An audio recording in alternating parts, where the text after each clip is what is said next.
Hola a todos y bienvenidos a Foro de Foros, ya esta nueva edición de La Solapa de un libro, un encuentro en el que hablamos de libros evidentemente, pero sobre todo de las personas que hay detrás de historias y de todo lo que cuentan en los libros.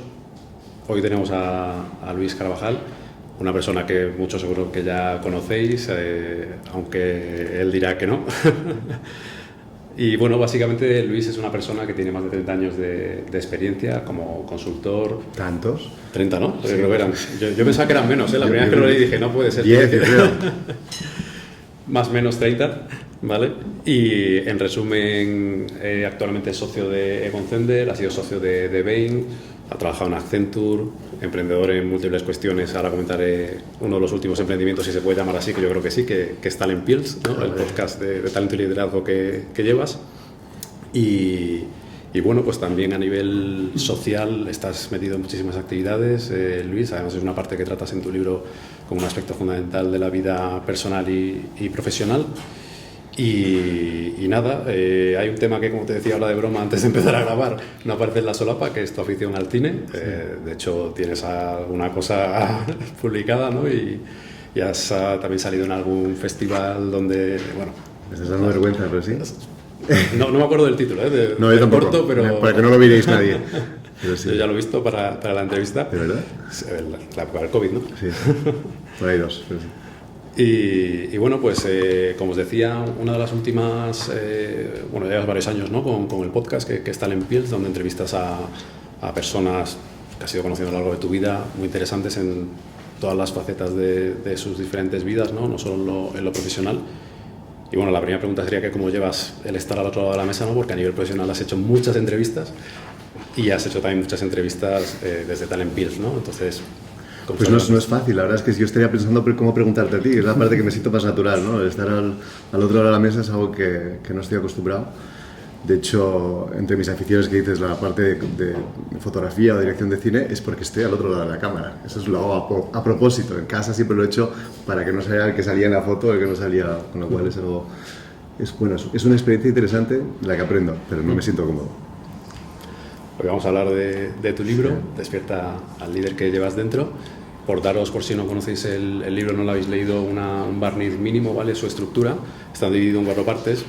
Yo soy muy visual para aprender y cuando me ponía a escribir notas para tratar de no decir una estupidez hoy aquí, hablando con Luis, pintaba una serie de círculos concéntricos, que todo el mundo acaba haciendo eso cuando quiere describir una idea, ¿verdad? Y el libro al final se estructura en una primera parte que es el autoconocimiento, que Luis entiende que es la parte fundamental para poder liderar posteriormente, ¿no? El conocerse a uno mismo, ¿no? Y ahí hablas de la voz de cada uno y de descubrir tu voz. Digamos que encima de ese círculo tenemos lo que llamas en la segunda parte influencia positiva, que es lo que tú entiendes como el liderazgo, vamos a decir, correcto. Luego entramos en ese detalle. Hay una tercera parte en la que Luis habla de cómo expandir ese liderazgo y hablas de otras 3 cuestiones muy interesantes que además están interconectadas, ¿no? Que es la curiosidad, la innovación y la resiliencia. Es que me lo he leído. Increíble, estoy sorprendido. Y bueno, pues también hablas de la importancia de las redes de apoyo, es decir, de mirar hacia afuera, no estar todo el rato pensando en uno mismo. Y por último hablas de trascendencia, que también es un tema muy interesante, ¿no? Antes de empezar a hablar hoy con Luis, estábamos comentando cómo muchos profesionales cuando acaban sus carreras pues sienten un vacío muy, muy importante, ¿no? Y bueno, pues en el libro también tratas este tema. Y ya me voy a callar, pero si recordáis, en la anterior edición de La Solapa de un libro hablamos con Rafael Puyol, un experto en demografía espectacular, y hablamos de la importancia del talento senior en el futuro por las dinámicas demográficas que tiene España. Luis habla de la importancia del talento senior por la importancia que tiene la experiencia de las personas que pues, han vivido todo tipo de temas a lo largo de su vida, ¿no? Entonces, bueno, ya entrando en el libro, Luis, y en ti, que realmente lo que queremos hacer es conocerte mejor a través del libro. ¿Por qué el libro? ¿Por qué ahora? Pues, bueno, viene por el podcast. Entonces, ¿por qué el podcast? Empezar por ahí, a lo mejor es que yo en mi trabajo tengo la suerte de entrevistar a mucha gente interesante. Tenía siempre la suerte de hablar con grandes directivos, grandes ejecutivos, grandes emprendedores muy reconocidos, y siempre me daba rabia que me quedaba ese aprendizaje, me lo quedaba yo. Qué pena, porque estoy teniendo una conversación tan genial que esto, si lo escuchase más gente, sería brutal. Entonces, a partir de ahí saqué el podcast, porque me parecía que era una manera de transmitir lo que yo estaba aprendiendo para otros, pero además ya expandirlo más allá de ejecutivos y directivos, que es lo que yo tenía fácil acceso, y entrevisto pues a un médico, a un director de orquesta, a un sacerdote, o sea, busco referentes en lo que sea, que para mí no tienen por qué ser conocidos. De hecho, hay gente que es muy desconocida, pero que son probablemente los que más audiencia han tenido, pero porque era un médico pediatra que tiene una vida increíble y que nadie la conocía. Y luego no busco solo sus vidas, los logros, que muchos podcasts van del logro, no voy a mencionar podcasts, pero sí hablan de que han hecho, que han conseguido. Y yo quería entrar más en el detalle de la parte humana, ¿no? El por qué, cómo lo han conseguido, qué han sufrido, qué han aprendido, y cosas prácticas que os pudiesen ayudar en vuestra vida profesional.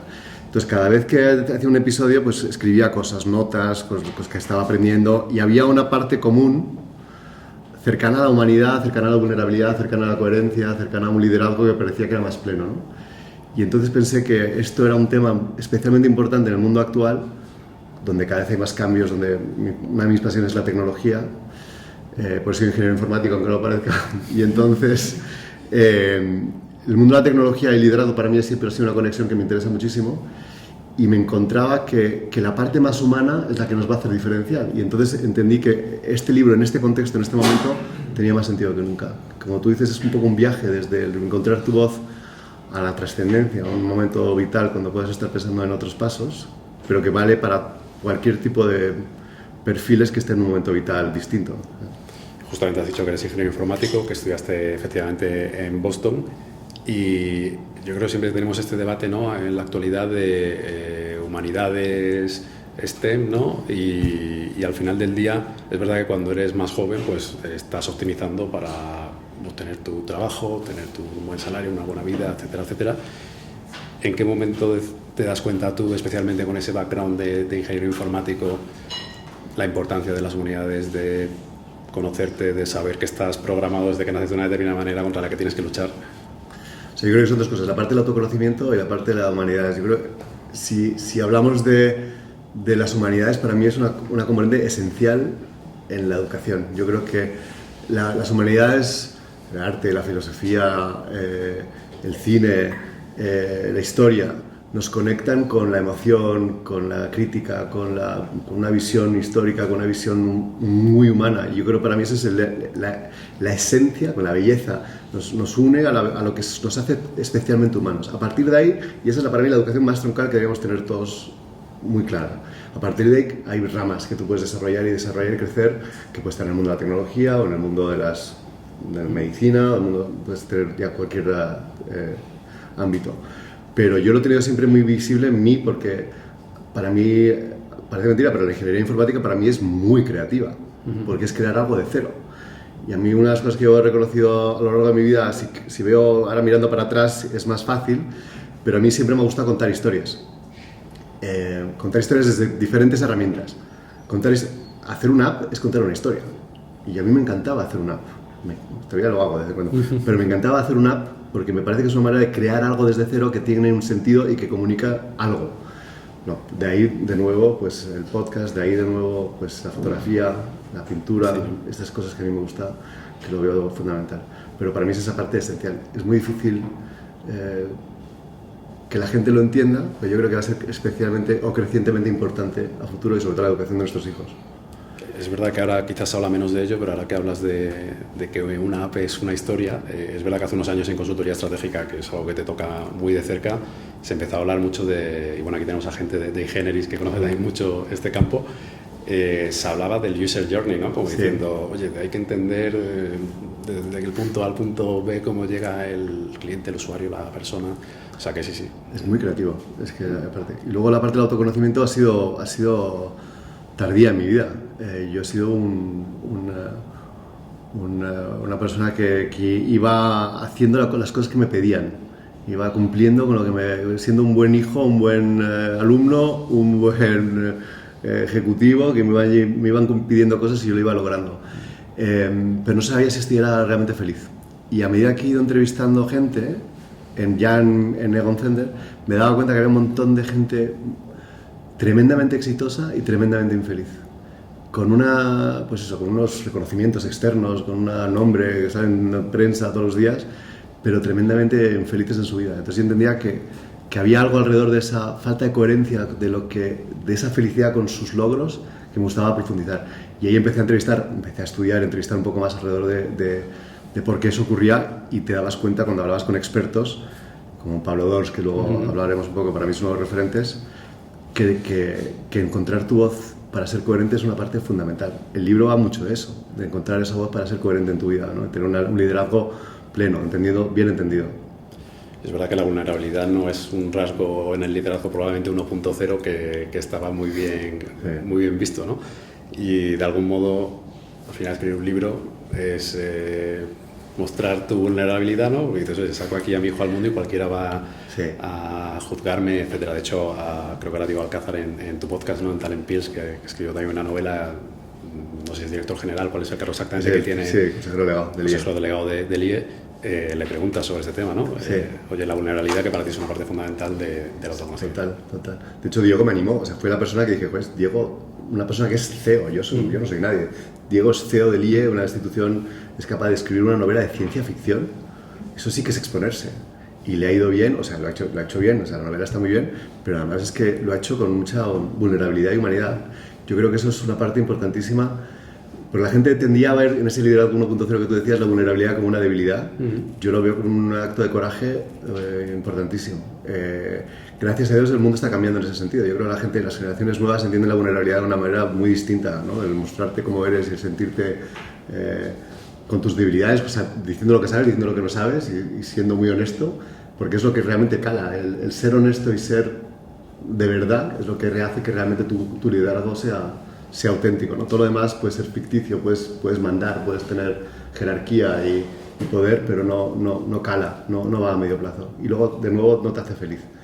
Y en mi caso, ya te digo, o sea, esta parte de exponerme efectivamente con un libro, me lo ha leído mucha gente antes de mandarlo a editoriales, pero tuve la fortuna de que 2 editoriales me dijeron que me lo publicaban y una era Planeta, con lo cual dije, joder, esto es la bomba, vamos, ¿no? O sea, que me fui de cabeza con mucho miedo. Pero también es una experiencia genial, estoy aprendiendo mucho. Pero solamente el hecho de escribirlo ya me encantó. O sea, si no lo llego a haber publicado, habría aprendido muchísimo.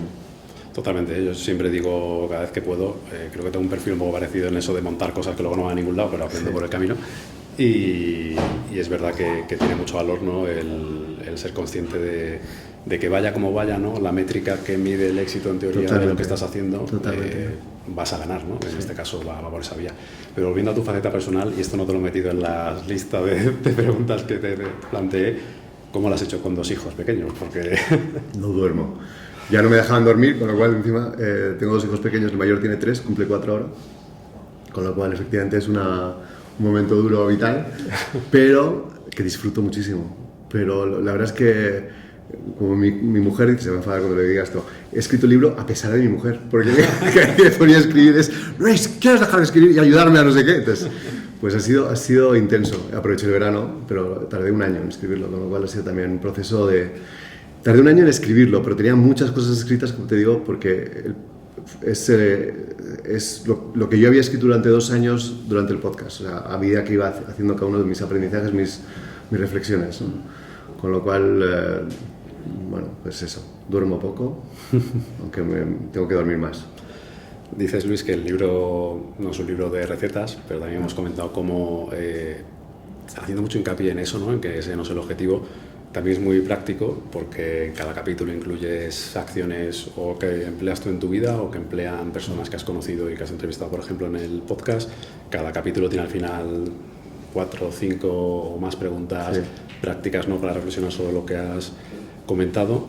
Y en ese sentido, no sé si puedes, por cerrar ese primer capítulo que es el autoconocimiento, el descubrir esa voz, desgranarnos las distintas partes que tiene esa fase de autoconocimiento y que desgranas muy bien en el libro. Bueno, que se lo lean, pero yo creo que nos han enseñado en los MBAs o en las escuelas de negocio, en las universidades, siempre que el liderar es mandar, es ser asertivo, es tener claridad de ideas, es no dar mucha voz a tus emociones, no dar mucha voz a tu cuerpo, y tomar decisiones de manera fría y en base a datos únicamente. Y para mí eso, de nuevo, me di cuenta que es un error. Yo creo que leyendo, porque al final, de hecho, no solamente entrevistando a gente que me ha ido abriendo los ojos en este sentido, sino luego he hecho bastante research al respecto y te das cuenta que la vida va por otro lado, que escuchar tu cuerpo como primera antena, reconectar con tu cuerpo es fundamental para poder para poder escuchar tu voz, porque si no lo escuchas ni siquiera a tu cuerpo, ¿cómo vas a escuchar a tu mente? A partir de ahí, las emociones es una fuente es una brújula que no somos conscientes, pero muchas veces nos damos cuenta que ese sentido común, esa intuición que todo el mundo piensa, no, es que la gente toma decisiones en base al estómago. Bueno, pues hay que tomar alguna decisión un poco. El estómago es importante que lo escuches, porque te da alarmas en una dirección o en otra. Si no estás alineado con algo o estás tomando una decisión y no estás seguro que tu cuerpo te está diciendo, tu emoción te está diciendo no lo hagas, pues a veces hay que escuchar un poco. O al revés, a veces dices, es que esto es una locura, pero voy para allá. Aunque los datos me dicen lo contrario, pues esas cosas son muy importantes. Yo creo que el liderazgo está evolucionando en esa dirección. Todo al final es para encontrar cosas muy esenciales, es encontrar tus valores, quién eres, lo que te resuena mejor, entender las cosas que haces un poco bien y las cosas que no haces bien, y eso no es fácil, porque es mirarte al espejo, o es que alguien te mire al espejo y te diga estas cosas, la gente que te quiere, y a partir de ahí empezar a entender, pues eso, cuál es tu voz, qué es lo que quieres defender, cómo voy a hacer cosas que sean de forma coherente, porque una vez que lo tienes, ya tienes una brújula que te va a ayudar a tomar decisiones correctas o falsas, ya tienes un poco más de visibilidad sobre cómo ser valiente en la hora de tomar decisiones. Porque ser coherente es ser muy difícil, hay que ser muy valiente. Y propones, entre otras cosas, un tema que también probablemente en ese liderazgo 1.0 era un tabú o se veía como una estupidez, que es la meditación, ¿no? Para ayudar a este ejercicio de autoconocimiento en el formato que sea, ¿no? De hecho, con Pablo Dors, que probablemente luego lo comentemos, pues también lo hablabas, ¿no? Oye, no hay una manera concreta de hacer esto, es simplemente buscar momentos de silencio, trata de hacerlo de manera estructurada. Correcto, sí. La meditación a mí me cuesta mucho, pero es verdad que la gente que he conocido que sí que medita y lo hace de una manera constante, evoluciona y lo ve como en el fondo hay que buscar momentos de silencio. Eso es lo que es más importante. Tenemos tanto ruido alrededor nuestro que el silencio es muy importante para encontrar esos momentos de escucharte a ti mismo. Oye, pues capítulo 1 o parte 1 cerrada, autoconocimiento, ya os habéis ahorrado un 25%. Pero leerlo. No. Lo que ha mencionado de las citas y de más detalle. Es cierto que también al final hay muchísimas referencias a otros estudios, a otros autores y demás, y la verdad es que tiene mucho valor si quieres profundizar en... Exacto, lo que hay, o sea, lo que es verdad que toco a lo mejor de forma algo superficial muchos temas, pero hay mucha bibliografía, si os interesa profundizar en algún tema, si alguien quiere profundizar en la meditación, pues hay bibliografía muy interesante sobre la meditación, o si queréis profundizar sobre cómo las emociones afectan a la capacidad de decisiones, pues también hay bibliografía al respecto, ¿vale? O sea, la parte de contarlo en formato historia también es muy interesante, ¿no? Que este tipo de libros muchas veces, los americanos no, porque son muy buenos y lo del storytelling se lo saben desde hace mucho tiempo, pero este tipo de libros hay veces que parecen un manual de instrucciones de punto 1, punto 2, ¿no? Aquí vas contando cada aspecto que quieres resaltar, pues en base a la historia de un tercero, pues, muchas veces de los entrevistados, y la verdad es que se hace muy dinámico. Y lo que digo, yo no lo veo como un libro de recetas. Es verdad que pongo al final preguntas porque creo que te puede ayudar a reflexionar, pero lo que busco es que os hagáis las preguntas vosotros. O sea, no quiero que sea un libro de esto es lo que tenéis que hacer, esto está bien, esto está mal. No, porque no soy nadie para decirlo, pero que sí que si leéis esto, os hagáis preguntas, os empecéis a cuestionar cosas que igual no lo teníais tan claro. No, yo por lo menos no lo tenía tan claro. Hay preguntas duras. Hay preguntas duras, sí. Y te ponen ahí frente al espejo y efectivamente... La segunda parte, hablas de liderazgo en forma de influencia positiva. ¿Qué es el liderazgo? Que también es una gran palabra que se habla mucho de ella, pero es difícil de aterrizar. Bueno, aquí hablo, claro, una vez que ya te conoces a ti mismo, lo siguiente es cómo impactan los demás y cómo ayudar a impactar a los demás de una forma positiva. Y para mí eso es un poco la esencia del liderazgo actual. De nuevo, vuelvo, antiguamente se hablaba de liderazgo como una manera de mando, tengo jerarquía, decido, soy muy bueno porque soy capaz de tomar decisiones muy difíciles, que tengo mucho control sobre esa decisión y además ordeno a mi equipo que lo haga de una manera muy eficaz. Sí, está bien, probablemente hay que seguir haciendo, hay que tomar decisiones, pero cuando las respuestas no son en el mundo que vivimos ahora, las respuestas son tan a corto plazo, eso no es suficiente. Hay que empezar a hacer preguntas más, hay que empezar a ser capaz de adaptarte, hay que ser capaz de influir, hay que ser capaz de dar el espacio para que otros hagan. Y eso no es tan obvio, y eso para mí eso es la parte de la influencia positiva. Entonces hablo de muchas... Empatía. Bueno, hablo de muchas partes de cómo influir, y la empatía, la escucha, el silencio, como parte importante de cómo tener impacto en los demás de una manera de nuevo honesta y coherente, sin intentar imponer, sin intentar definir. Esto no quita, porque a veces alguna cosa en la entrevista me han dicho que parece que es todo demasiado buenista y tal. Eso no quita que hay métricas que siguen siendo importantes. La métrica, cuando hablamos de... Es que para mí liderazgo no está ligado a un logro o liderazgo a un rol, ¿vale? El liderazgo, cada uno tiene su forma de liderar a uno mismo y a la gente que le rodea. A tu familia, a tu entorno familiar, a tus amigos, a tu equipo si tienes equipo, o a tus jefes si tienes jefes también. O sea que tú puedes liderar de muchas maneras. No solamente son líderes los que son realmente consejeros de una compañía. Pero sí es verdad que para ciertos niveles de dirección hay unas métricas que son duras, que siguen teniendo importancia. Pues son relacionadas con métricas financieras, de resultados claros, pero aquí si eres capaz de unirlo con esa influencia positiva, el impacto que tiene en tu equipo y en la cultura corporativa es profundo, en lo que yo he vivido y con la gente que he visto. Es que es radicalmente distinto. Y eso además conlleva una felicidad personal que es mucho más duradera. Es lo que intento contar en la segunda parte. Parece que es un libro para directivos solo, pero no, evidentemente no. Y además acabas de dar con la tecla, ¿no? O sea, es que no podemos ser una persona en el trabajo y luego ser un líder en el trabajo y un monstruo en casa, ¿no? Exacto. Sí, eso pasa. Hay que ser coherente en tu vida.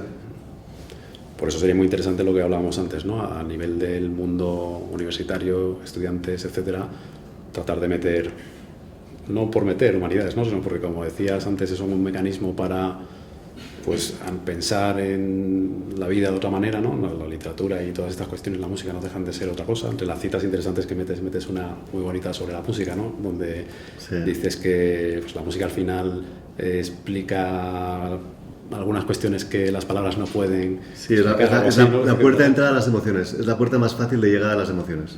Por ejemplo. La música. Y es verdad que hay muchas carreras universitarias que al final, pues también en el mundo en el que estamos hoy, pues es normal, ¿no? Que la gente quiera, cuando estudia, ver su estudio como algo transaccional, ¿no? Es decir, yo estudio para... Tiene impactos reales, es que parece que es un poco lirili, pero por ejemplo... yo que estoy en el patronato de la Fundación British Girona y llevo un equipo de trabajo que se dedica a la educación, a formar a los educadores del futuro y utilizamos la música como un elemento clave para ayudar a los jóvenes a entender, a gestionar las emociones de una manera positiva.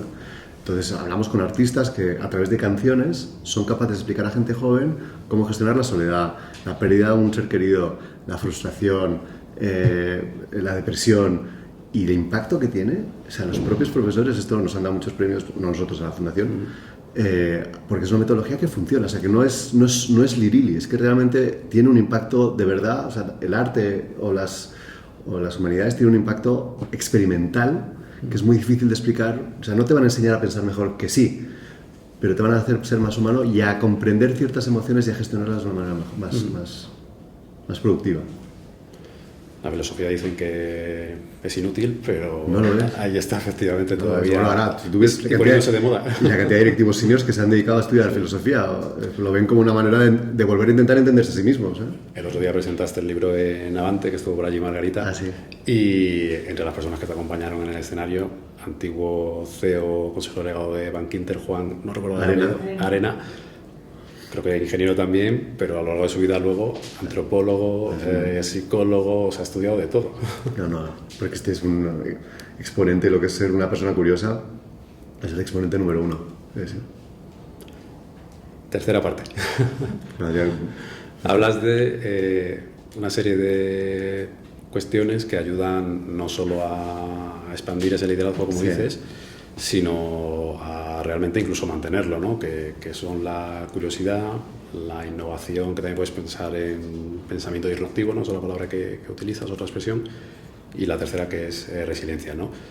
Yo creo que siempre, evidentemente, es importante tener esto en mente, pero hoy parece que es más importante que nunca, ¿no? Y hablo del ambiente geopolítico tan interesante que tenemos, por utilizar una palabra normal, o el ambiente incluso, vamos a decir, tecnológico, que probablemente también está muy relacionado con el ambiente geopolítico, ¿no? Por las dinámicas de industrias con inteligencia artificial y todo esto, ¿no?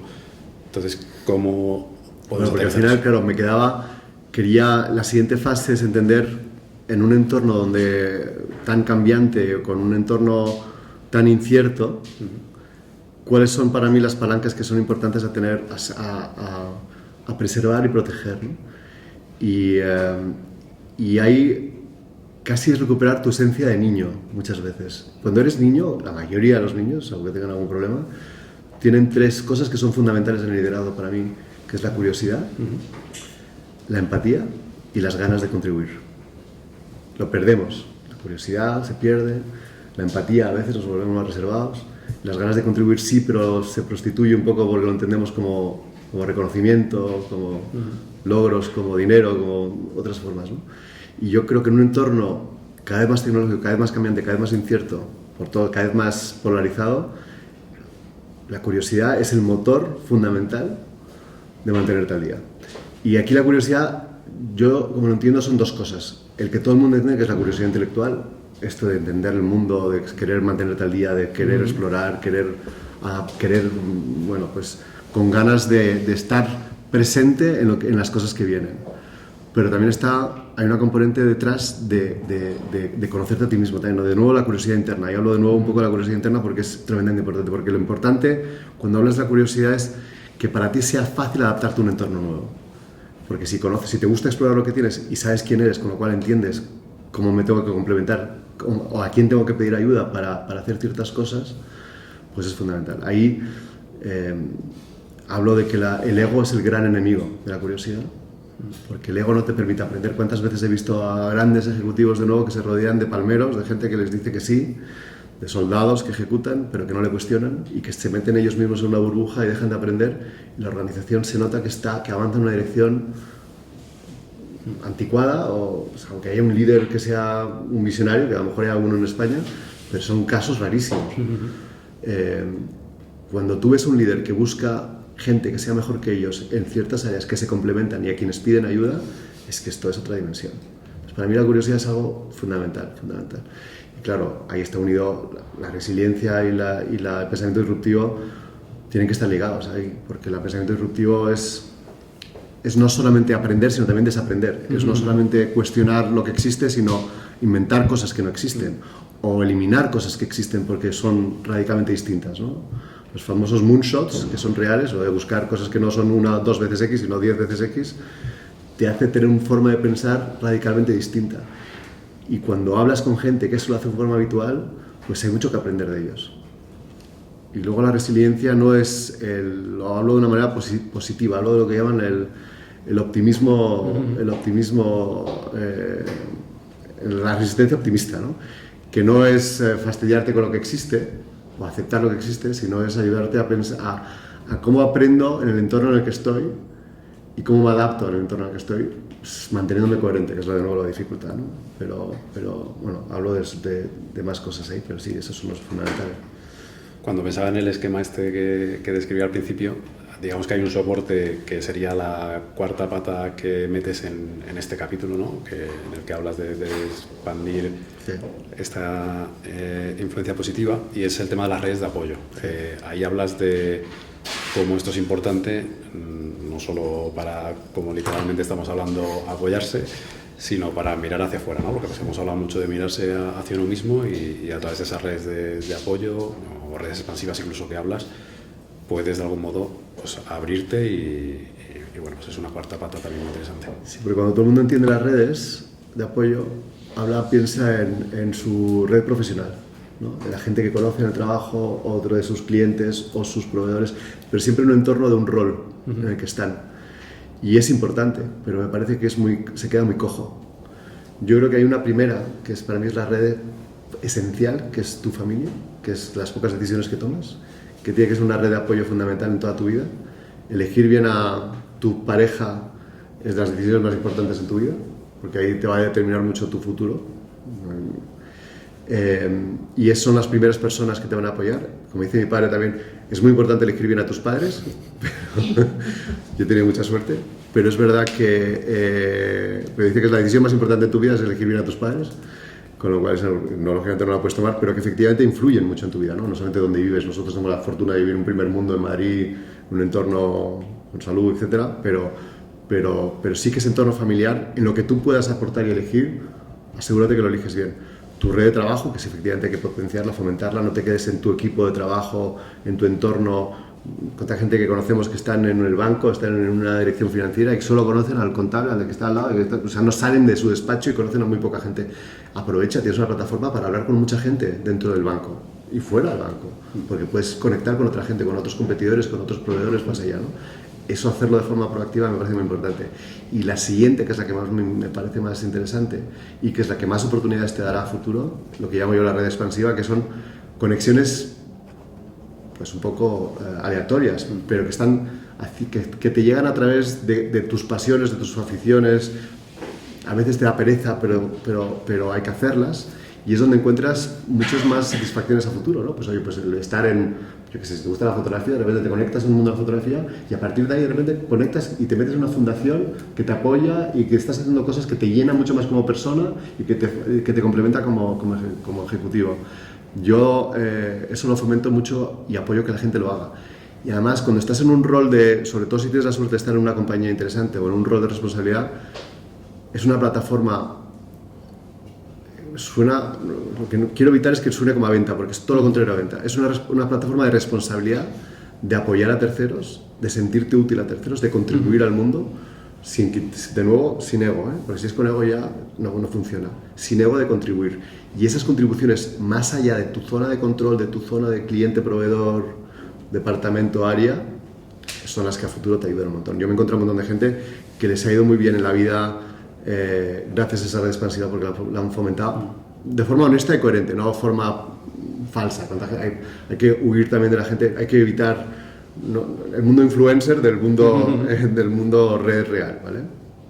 Totalmente de acuerdo. Es verdad que hay un tema evidente que te da opcionalidad, el estar metido en 1000 saraos, sí. Pero al final del día también es cierto que si no lo haces, si estás metido en esas cuestiones porque realmente te interesan de manera genuina o tienes esa proactividad en conocer a gente más allá de tu departamento, como decías, también por un interés genuino en saber qué están haciendo y en cómo ha llegado esa persona a estar ahí, en conocer los intrínculos de su vida, súper interesante, se puede aprender muchísimo, pues evidentemente te estás dejando fuera una parte de la vida importante y además, pues como estás diciendo, más allá de la parte transaccional que llega de manera natural, si eres constante en mantener ese interés genuino, como digo, a lo largo del tiempo, pues sobre todo la parte social que estás destacando, al final del día es verdad que desconectas de la realidad, ¿no? Si estás siempre en tu faceta profesional. No, y que te permite encontrar oportunidades que no entiendes por qué te llegan, porque te has abierto a un mundo más allá.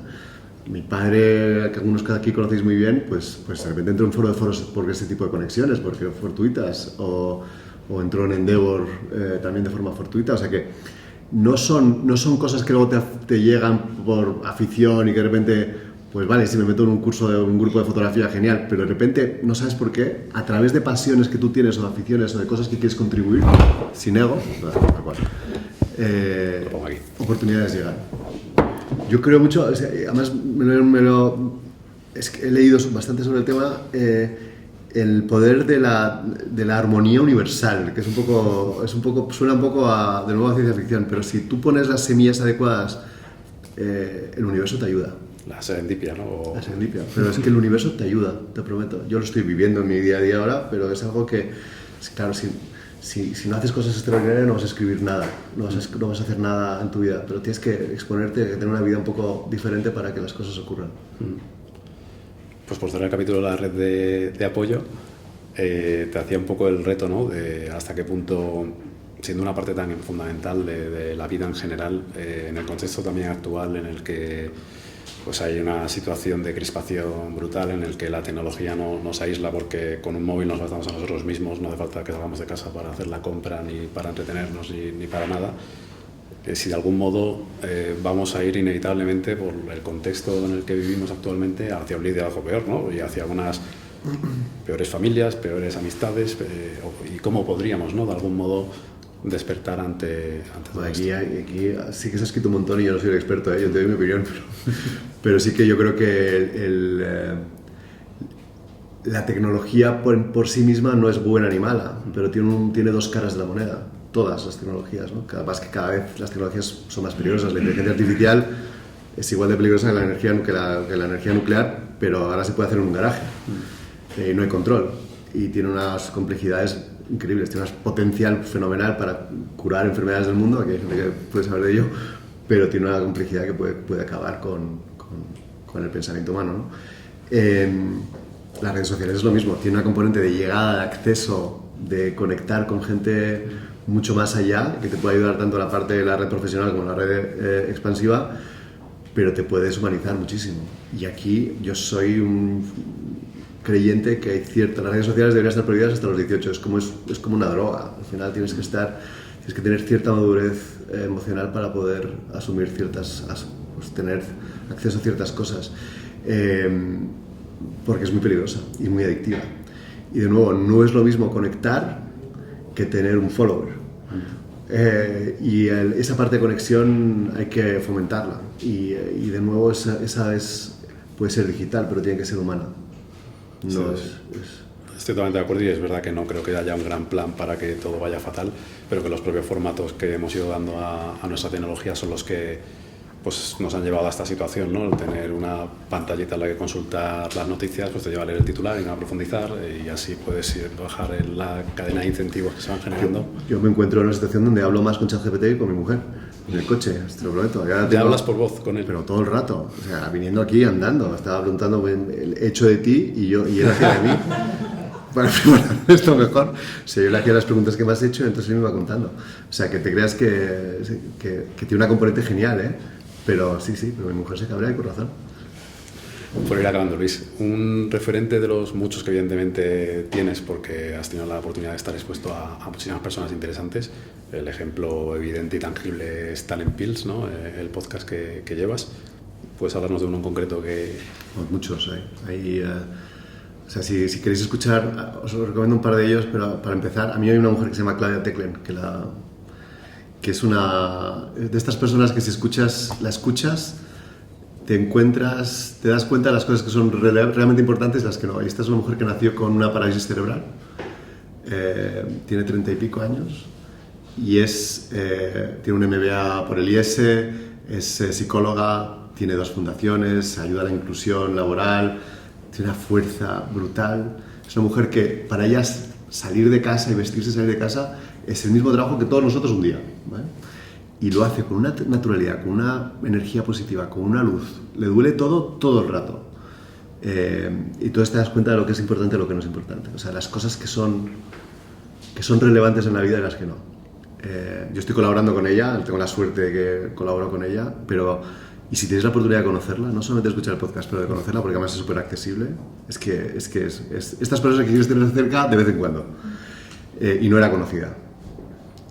Era premio Princesa Girona, pero no era conocida. Lo que hablábamos de la serendipia y ahora te dejo, perdona. Precisamente preparando la charla con Luis y recomendado por Margarita, escuché la presentación que hiciste en Avante, donde también te acompañó, además del CEO de Bank Inter, el CEO de Yacala y Claudia. Pues nada, la seguí en LinkedIn sin más. Pero son interesantes las cosas que está diciendo, ¿no? Y eso que no he escuchado el podcast. Rápidamente me agregó de vuelta y le dije, oye, no te asustes, que es que voy a entrevistar a Luis y te he conocido a través de esto, ¿no? Y me ha dicho, vamos a tomar un café ya, ¿qué tal? Que no sé qué. O sea, no, es maravillosa, de verdad. Sí. Y por decir otro muy diferente, Padre Valor, porque es de estas personas que te demuestra que el ego no es necesario para liderar con mucha presencia. Él habla de la presencia más que del ser incluso. Él o sea, es capaz de influir en tantísima gente. No sé si habéis leído sus libros, pero es capaz de influir en tantísima gente solo con su presencia, que es poderosísimo. Solo con su forma de estar, que es poderosísimo. Y él habla mucho del silencio, de la importancia de elementos muy esenciales y muy básicos que piensas, pero realmente muy poderosos y que nos ayudan a entender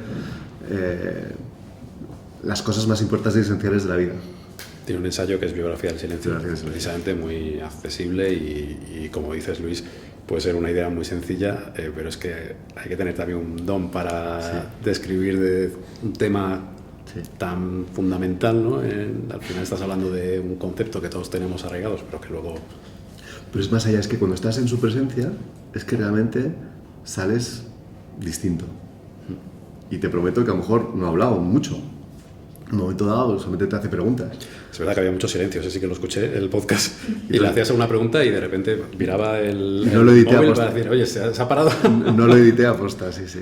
Pero además le entrevisté como a 2 semanas de que me operaban, tenía una operación un poco gorda y estaba un poquito acelerado, nervioso, preocupado y tal, y salí con una paz. No me duró mucho, pero por lo menos ese día estaba feliz. Muy bien. Como estamos en Foro de Foros, Luis, y también hablas de la trascendencia en el libro, sobre todo para aquellas personas que hagan su etapa profesional y no se encuentren con un vacío ligado al solo haber vivido profesionalmente. También estuvimos, como dije al principio, aquí con Rafael Puyol, experto demógrafo, hablando de la importancia del talento senior por las dinámicas que nos esperan en el futuro, pero tú hablas del talento senior básicamente desde una óptica, podríamos decir incluso egoísta, ¿no? Es decir, oye, es que son personas que aglutinan unas experiencias y un conocimiento, ¿no? Yo creo que son los grandes dramas de esta sociedad y sobre todo hay otras sociedades que han aprendido y han cambiado, pero el edadismo es uno de los grandes dramas porque se está perdiendo talento profundo, importante, necesario, y para mí es un problema de competitividad de España. Solamente si pensáramos que la gente que por encima de 55 a 65, no te digo más allá, tuvieran el mismo grado de empleabilidad que el resto, tenemos casi 4 puntos más de PIB, que es una barbaridad. Y me da mucha pena cuando muchas empresas deciden, a partir de los 55, todos estos fuera. O a mí me pasa que yo me dedico a la búsqueda de ejecutivos, pues cuando nos estamos presentando ejecutivos y son gente que tenga 50 ahí, nos dicen que no, por edad. Y aunque yo luche contra ello, es un tema que está cambiando. Encima en una sociedad que está envejeciendo mucho, como es España, es de las que más envejece, con Japón e Italia, pues es que no es preocupante. Japón le da la vuelta. Japón sí lo está utilizando como un elemento competitivo, está tomando un montón de decisiones para apoyar desde su perspectiva de salud, aprendizaje, que se mantengan activos, y lo están consiguiendo, están convirtiendo un problema muy serio que tienen, que efectivamente ellos tienen una sociedad que se está muriendo, porque encima hay poca inmigración, en una oportunidad que nosotros no hacemos, pero que somos de los pocos que no lo hacemos. En Estados Unidos no existe este edadismo, en los países nórdicos no existe. Aquí le ponemos nombre a esta guerra, le llamamos boomers a los que tienen de manera despectiva. Sí. Y yo creo que tenemos mucho que aprender de otros países que lo están haciendo mucho mejor que nosotros. Sí. Pues terminamos. O no, o sea, ya las preguntas seguro que dan mucho juego. Pero hay 2 cuestiones, una que tratas en el libro y otra que siempre hacemos aquí en la solapa de un libro, ¿no? La primera es cómo te gustaría ser recordado a ti, Luis Carvajal, y la segunda es qué te motivará en esta etapa vital. A mí me espanta pensar que me voy a ser recordado. De hecho, hablo del libro, la palabra legado me parece un horror, porque el legado conlleva de nuevo pensar en cómo te pones en primera persona, y yo creo que no hay que hacerlo. Prefiero pensar en lo que florece alrededor mía mientras estoy, que en lo que pase cuando ya no estoy. Y eso te da una libertad de espíritu, te da una tranquilidad tremenda, y además te hace ser mucho más coherente con lo que quieres hacer. Porque si quiero pensar en cómo voy a ser recordado, ya empiezo de nuevo a prostituir lo que quiero hacer. Dejo de ser un poco coherente porque ya empiezo a poner el ego encima. Con lo cual no lo sé, quiero contribuir, quiero apoyar a la gente que me rodea, quiero que la gente florezca a mi lado, pero no sé, no tengo ninguna ambición más allá, la verdad. ¿Y la segunda pregunta qué era? ¿Qué te motiva hoy? Además de tus hijos. Mis hijos, sobre todo, sí. No, pero mis hijos son una parte importante, porque los hijos te hacen ganar sentido a tu vida, te hacen ganar valentía para ser más coherente, y te hacen dejar de tener ganas de obedecer, ¿no? a ser un poco más rebelde, porque quieres inspirar. Quiero que al final, pues, que mis hijos aprendan. Es un entorno muy complicado, es el que van a vivir. O sea, creo que si nosotros, la siguiente generación a nosotros lo va a pasar muy mal, les está costando encontrar trabajo. Cuando la inteligencia artificial avance, porque estamos en un momento dado de unas incertidumbres, no sabemos qué va a pasar, cómo va a ser el futuro del trabajo. Esto daría para 3 episodios. Pero quiero que sean felices, coherentes y que sean capaces de adaptarse. Eso es lo más importante. Y quiero ser ejemplo en eso. Si sirve de algo. Entonces, ¿cómo me gustaría, en qué me estoy centrando ahora? pues quiero estar más presente en el día a día, quiero ser más valiente a la hora de ser capaz de decir que no, que me cuesta. Y quiero seguir siendo un punto de conexión entre la tecnología y la humanidad. Y el humanismo. Muy bien, pues muchísimas gracias, Luis. Seguro que no vas a decir que no a Planeta cuando te pida otro libro, pero ha sido súper interesante la conversación. Os recomiendo que sigáis a Luis, además del libro, como os decía, a través de Talent Pills del podcast, y bueno, si te siguen en LinkedIn también, pues sí, pueden seguir tu actividad de una manera muy cercana y bueno, se puede aprender mucho de las conversaciones que tiene con tanta gente interesante, ¿no? Eso espero, ojalá que os gusten. Con lo cual, muchísimas gracias. Gracias. Gracias a todos.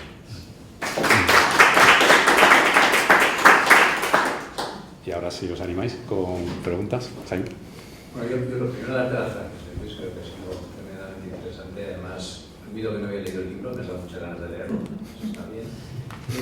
Sí que hay una cosa que, a ver, estaba pensando según estabas hablando, ¿no? Y pues, oye, yo creo que tu experiencia seguramente has visto muchos casos de éxito, y aunque entiendo que un poco la tesis es, oye, yo creo que el liderazgo es una cosa que se trabaja hacia esa felicidad y demás, pues sí me gustaría que nos contases un poco acerca de tu experiencia de lo que has visto, las barreras, los casos en los cuales la gente no ha conseguido trabajar el liderazgo. De hecho, en mucho de lo que estás diciendo, a mí me suena, como punto de partida, que una distorsión sobre lo que es la búsqueda de un éxito profesional, pensado en un término muy estrecho, puede ser básicamente una barrera muy fuerte hacia un liderazgo de este. Totalmente.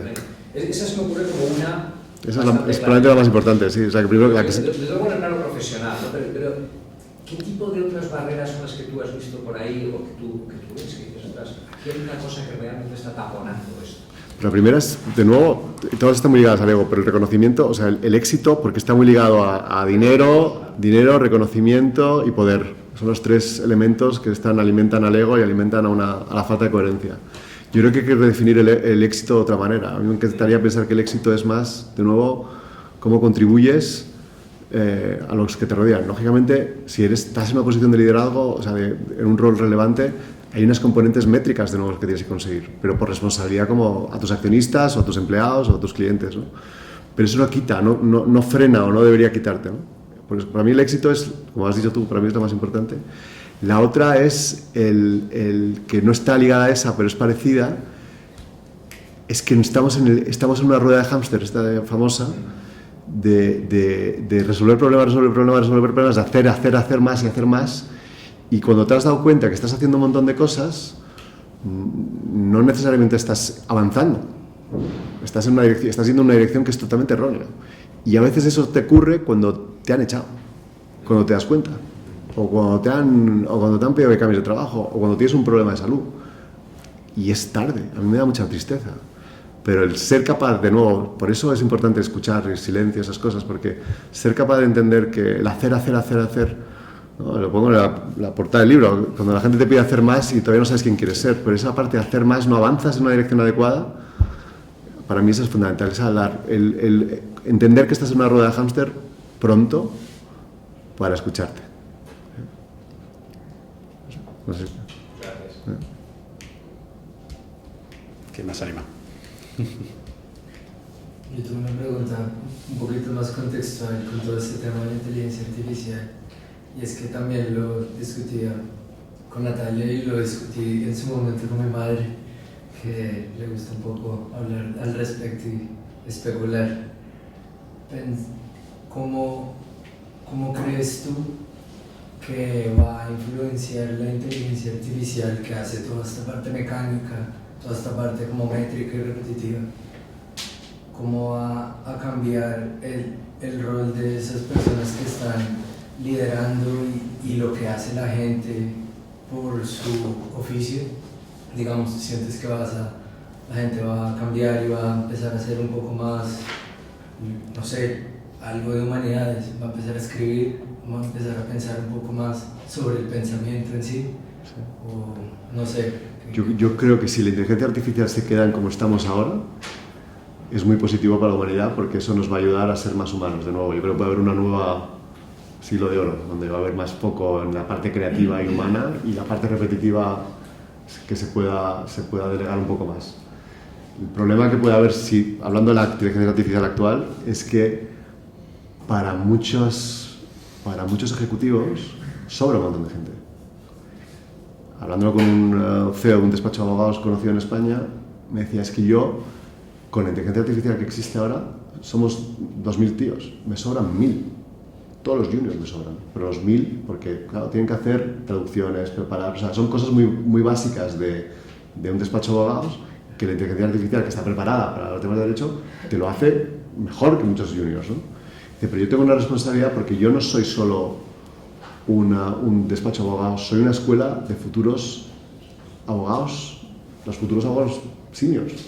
Y para que ellos aprendan tienen que pasar por esta fase, tienen que desarrollar. Entonces es una disyuntiva para muchos despachos, pero lo mismo para fiscalistas, lo mismo para el mundo financiero, lo mismo para consultoría, lo mismo para muchos. Entonces la disyuntiva es que esto va a ser muy complicado. Y luego es verdad que la inteligencia artificial es más útil para cuanto más senior eres, porque el tipo de preguntas que haces es más inteligente que para un junior. Entonces, y está demostrado, incluso en el mundo programación, los programadores senior sacan mucho más rentabilidad a las inteligencias artificiales que programan que un junior. Le dan menos problemas, tienen menos errores, lo hacen mejor. Esto si se replica, pues es que para la gente joven esto es un drama. A mí me preocupa mucho más para la gente joven.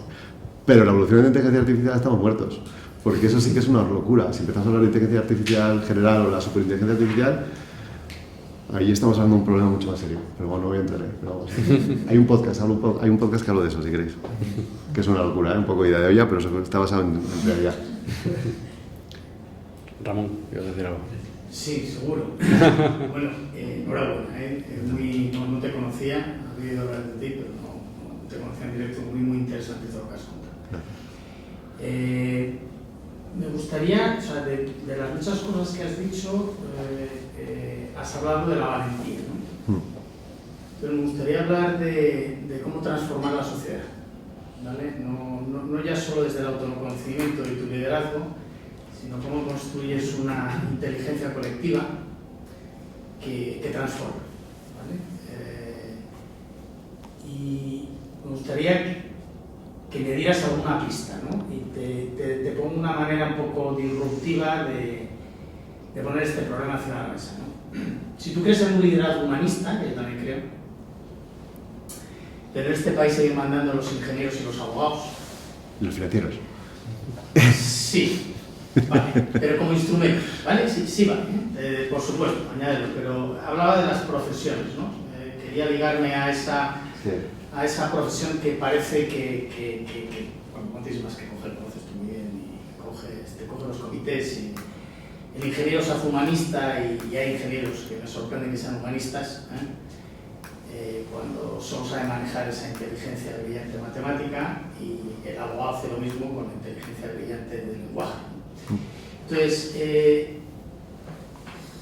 ¿cómo transformas? Es decir, si tienes ese poder, que no lo sé, si compra el humanismo real, si lo entiende, más allá de lo que se escribe, lo sabe accionar,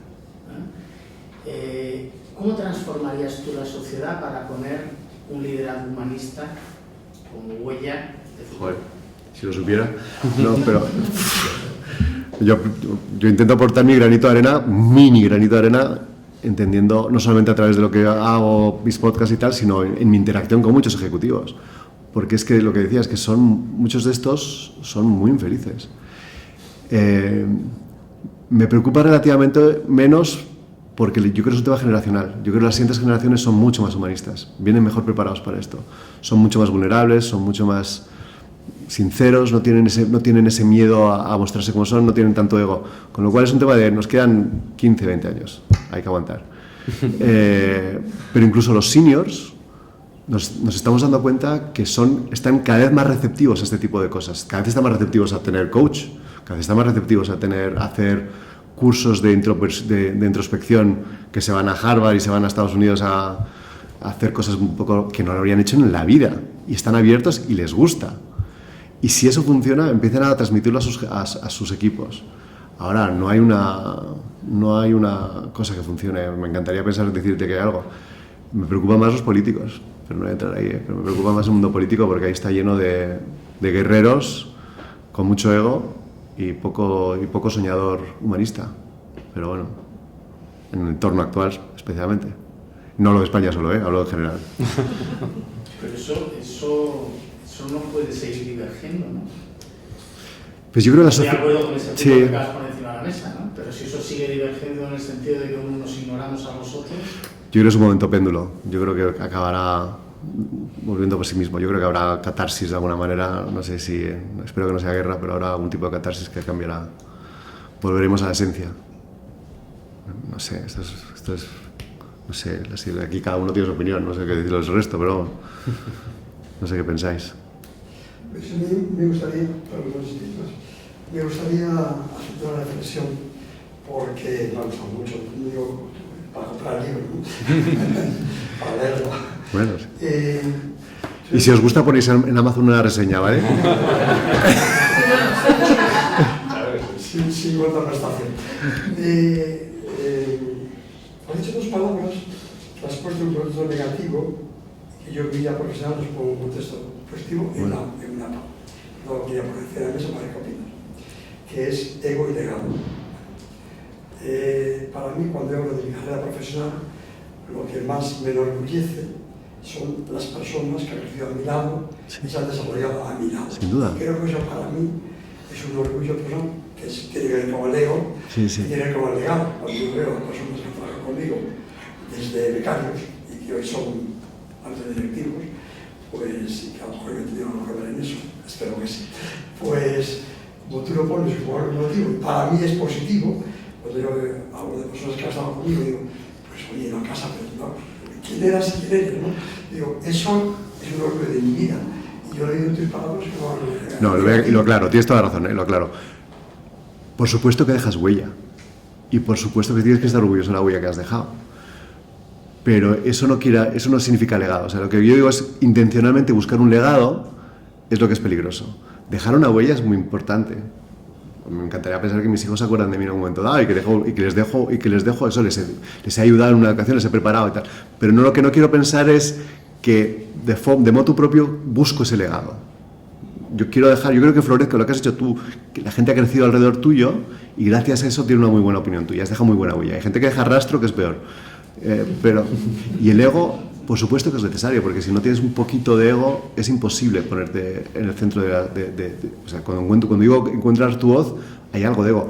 El peligro es el exceso de ego. El peligro es cuando dejas de escuchar. El peligro es cuando te rodeas de gente que no quieres que se enfrente a ti o que te diga las cosas a la cara y que disienta. Eso es el peligroso. El ego en sí, claro que es importante, es necesario un poquito de ego. Pero el ego, exceso de ego, es lo que decía. La lealtad, como decía, que iba a trabajar conmigo, y yo hablaba de la importancia de la lealtad que tiene un equipo, la lealtad. Decía, para mí ser leal es que seas capaz de decirme que me estoy equivocando. Claro, fundamental, sí. Eso es para mí la lealtad. Total. Esa es una forma de ver las cosas. Sí, pero la gente lo entiende mal, la gente entiende lealtad como Bueno, pero ¿cómo aprovecho? obedéceme, ¿sabes? Ni se te ocurra decirme que no.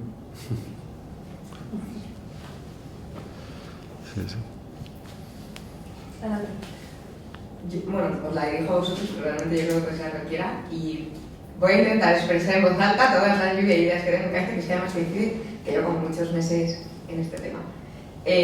No tanto quizá los jefazos máximos que hemos dicho, que quizá ya tienen esa sensación de que tienen que buscar un poco ese autoconocimiento, pero quizá bajándolo un escalón a esos rangos intermedios de liderazgo, que tienen un equipo por debajo, pero a la vez tienen líderes por arriba, y ese equipo por debajo pues es intergeneracional, ¿no? Tiene gente mucho más senior que ellos, que a lo mejor no tiene ningún tipo de ambición de llegar a tener un equipo, pero tiene también gente por debajo, más junior y más joven, no necesariamente junior en cuanto a experiencia profesional, pero sí más joven, que sí que busca esa ambición de llegar a tener un equipo, de llegar a liderar proyectos, no necesariamente gente siempre, pero que se sigue basando en datos, experiencia, y no abre un poco más ese punto de mira, como desde abajo podemos tener tanto la valentía como la lealtad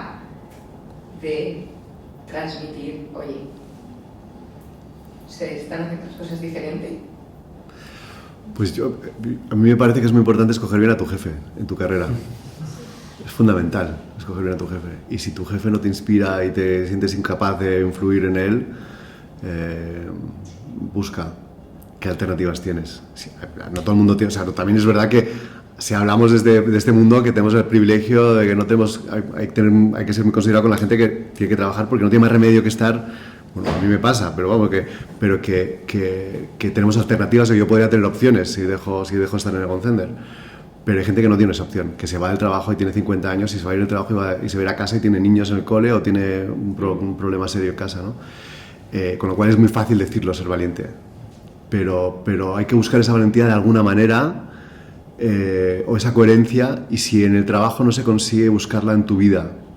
Hay veces que no hay más remedio, esa parte de resistencia optimista que decía, ¿no? Es que hay veces que la coherencia no es solamente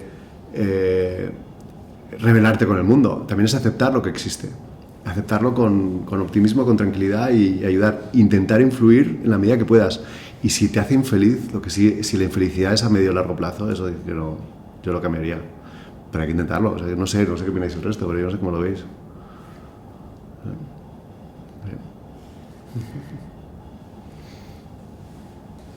Bueno, ¿sí? Sí, está claro. Pero cuando dices hay que tenerla, o sea, y yo estoy súper de acuerdo, hay que tener unas redes, no sé cómo las llamado, expansivas. Redes expansivas y demás, obviamente tienes que ir buscándolo fuera y demás, tanto a nivel profesional como personal, y eso estoy súper de acuerdo, y dentro de la empresa muchas veces, a nivel profesional, las vas buscando, pero o sea, tienes tu reporte directo y él o ella tiene un reporte directo.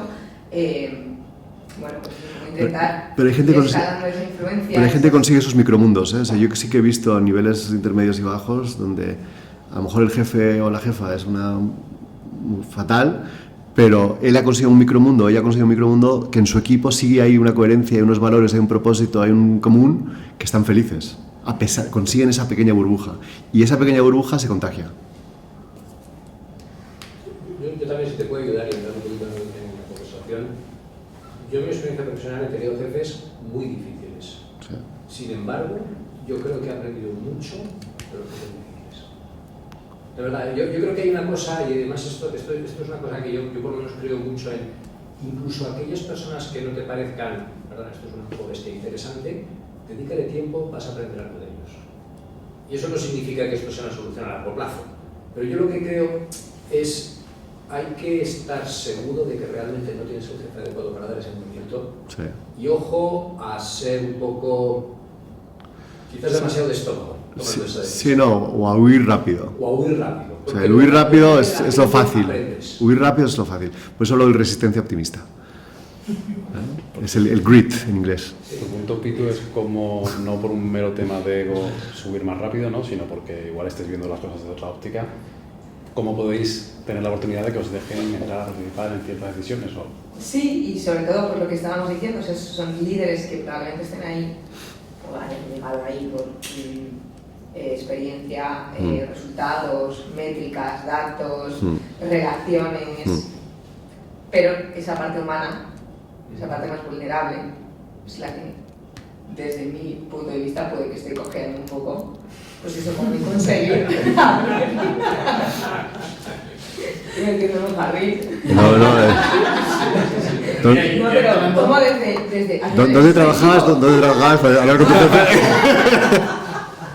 Voy a decir la competencia o algo de eso. No, pero al final estás en un equipo, entonces... Sí. No, claro. Es que buscas que todo el mundo del equipo... Sí, claro. Fíjate, es un debate muy interesante que has abierto, seguro que todos aportamos algo. Yo estaba quedando con el punto de vista tuyo, o sea, tratando de ponerme en tu lugar, ¿no? Si yo fuera tú, puedo intuir lo que te está pasando, pero no tendría que escucharte tiempo, pero creo que el límite lo pone la toxicidad de que tengas delante. Sí. Es decir, si a ti te está haciendo daño, no pierdas un minuto. No sé si, quiero decir, hay veces que uno tiene jefes de los que se puede aprender, de los que hay que tener paciencia, de los que hay que tener resiliencia, de los que hay que tener inteligencia emocional, inteligencia social, en fin, te podemos contar aquí todo lo que quieras, pero esto.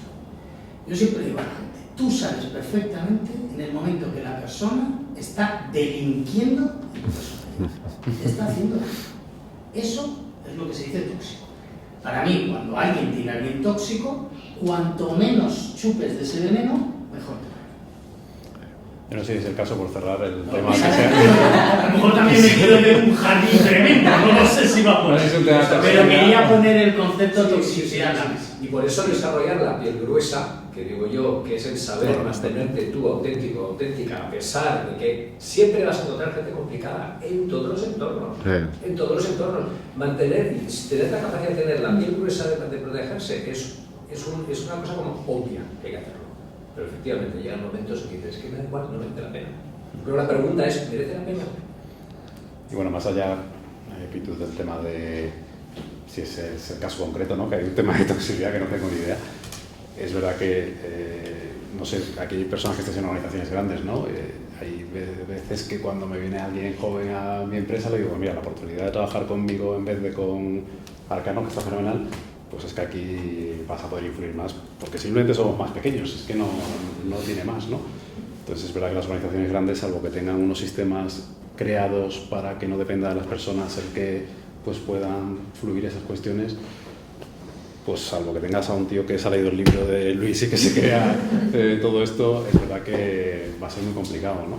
Pues bueno, sí que creo que hay un denominador común en todo lo que se ha dicho, que es el tener ese saber de largo plazo, ¿no? El entender que hay cosas que no escalan y que pues, necesitas pasar por esos checks para poder llegar y luego de repente incluir y decir, ahora sí os voy a decir lo que tenía que haberos dicho hace 2 años, ¿no?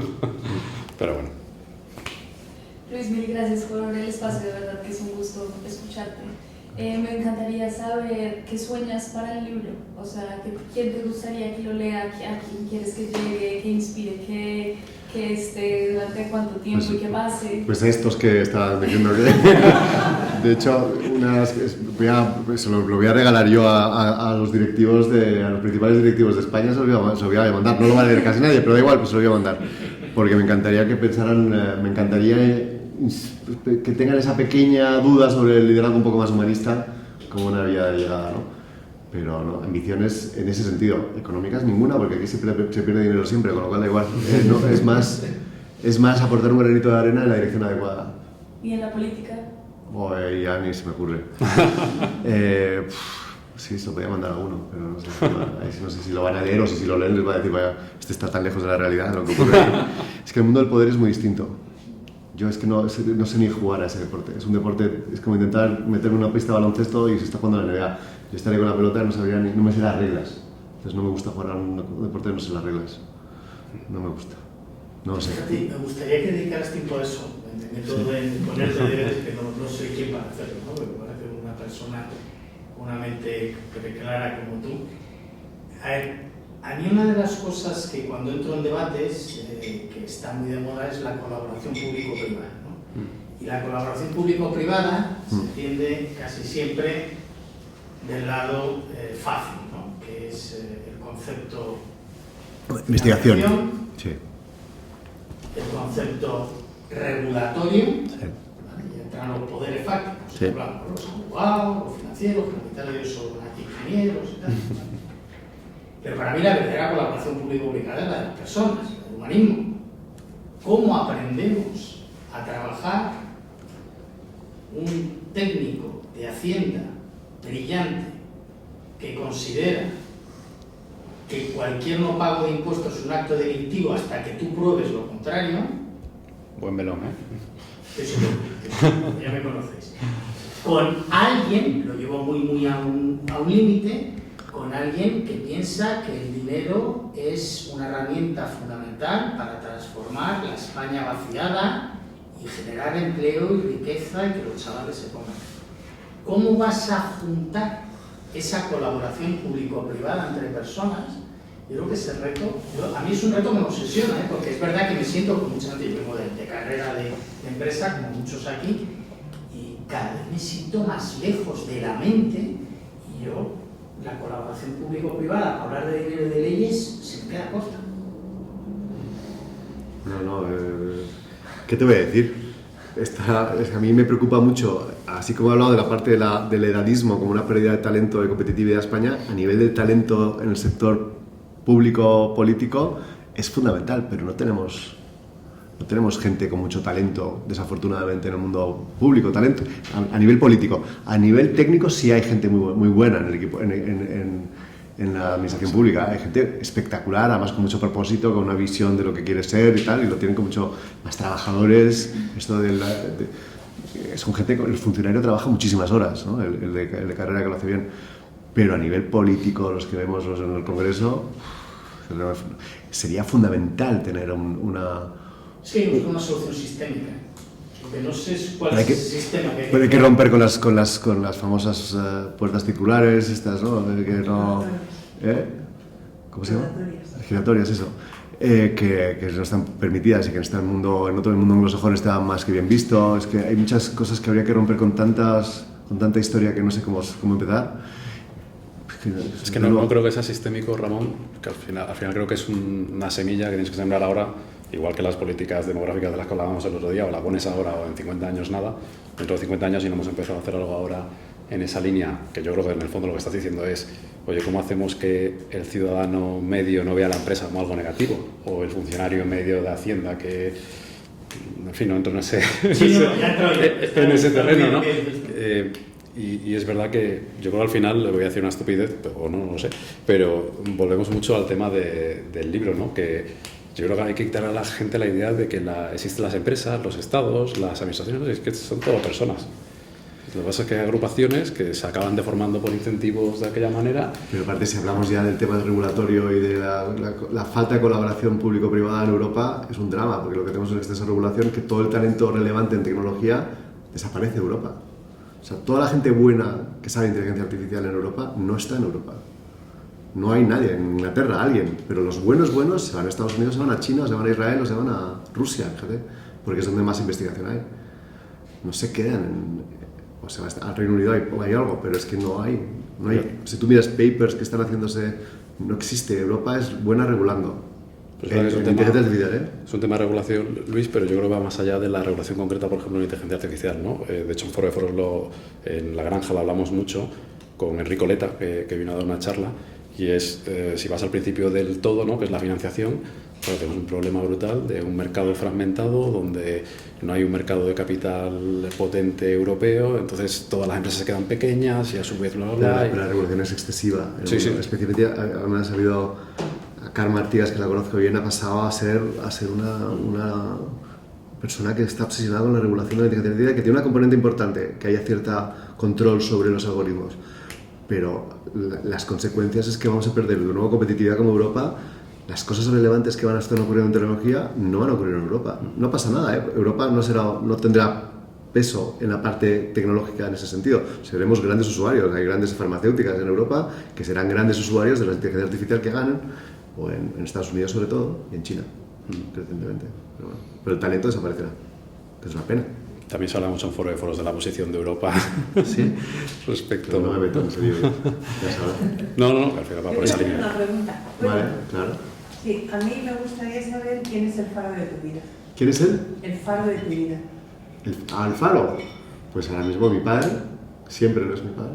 Porque es una persona que me ha ayudado mucho me ha inspirado unos valores y es un referente, no lo he mencionado antes, pero para mí es el referente vital. Y ahora mis hijos, mi mujer, tengo que decirlo que se me mata, pero es familia, fundamental. Sí. ¿Te sorprende? No, no de nada. Además, si es una familia muy especial. Yo siempre lo digo que sois muy piña, ¿no? Sí. Es una familia muy especial, a la que yo quiero mucho, además, claro. Y es mutuo. Pues te vamos a liberar, Luis. Vale. Ahora hay un vino, ¿no? Sí. ¿Por qué no? Pues nada, muchas gracias a todos. Gracias.